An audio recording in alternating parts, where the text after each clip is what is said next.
ان raw material کو لایا گیا، پھر ان کو ایک تشکیل دی گئی، ایک ساخت بنائی گئی، تو مائک کی تشکیل ہوئی۔ تو مائک بعد میں بنا، مائک سے پہلے مٹیریل تھا۔ تو کسی چیز کے لیے، کسی وجود کے لیے مادہ چاہیے، اور اللہ تعالیٰ جسمانے سے پاک، اگر اللہ کا دل مان لے، جسم مان لے، تو معاذ اللہ ماننا پڑے گا کہ خدا بعد میں بنا، پہلے مٹیریل پیدا ہوا، پہلے مٹیریل تھا۔ تو اللہ ازلی اور ابدی کہاں ہوا؟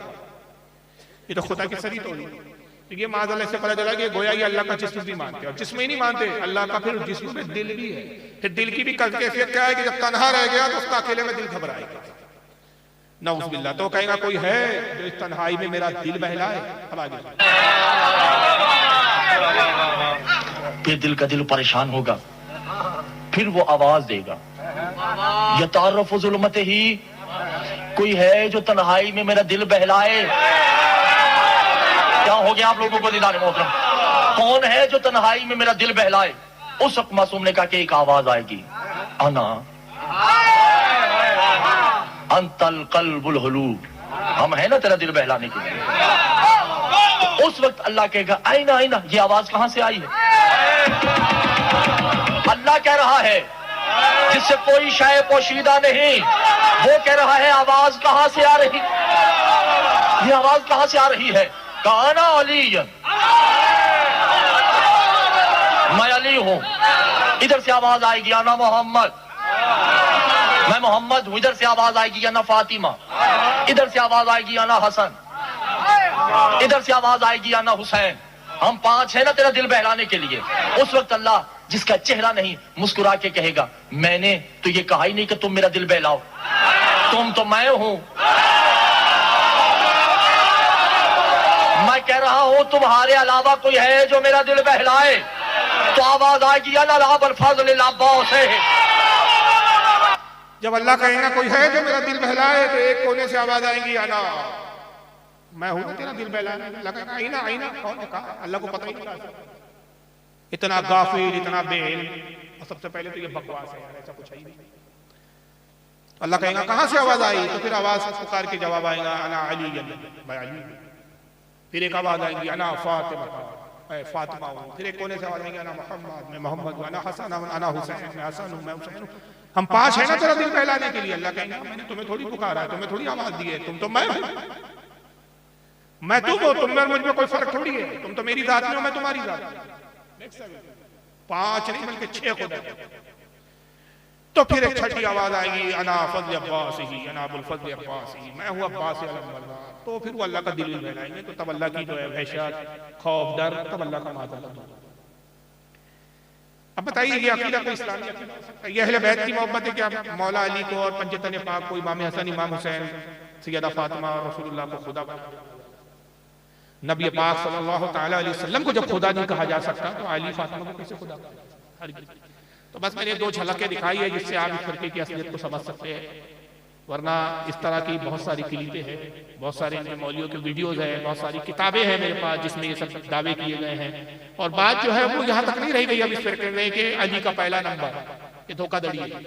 یہ تو صرف علی کا پہلا نمبر نہیں، اب اتنا آگے بڑھ گئے کہ معاذ اللہ علی کو خدا تک لے گئے، علی کو خدا بنا دیا۔ تو میں سمجھتا ہوں کہ آج کی اس محفل میں، آج کی اس وقت میں، مختصر وقت میں جو کچھ میں نے بتایا، بہت ساری چیزیں آپ کی سمجھ میں آئی ہوگی۔ ایسے جماعتوں سے، ایسے فرقوں سے بچو۔ اہل سنت کی حق ہے، رسول اللہ کے زمانے سے آج تک جو عقیدہ چلا آ رہا ہے وہی عقیدہ ہے جو رسول اللہ نے بتایا، جو صحابہ نے اور اسی عقیدے اور اسی منہج کو، اسی طریقے کو آج اس زمانے میں بطور نشانی ہم مسلک اعلیٰ حضرت سے مخاطب کرتے ہیں، اس سے تعبیر کرتے ہیں۔ مسلک اعلیٰ حضرت کوئی پانچواں چھٹا مسلک نہیں، در حقیقت یہ اہل سنت کی ترجمانی کا نام ہے، بلکہ یہ کہا جائے کہ مسلک امام اعظم ابو حنیفہ کی ترجمانی کا نام ہے مسلک اعلیٰ، یہ ترجمانی ہے۔ اللہ تعالیٰ آج کی اس بات کو قبول فرمائے۔ وما علینا الا البلاغ۔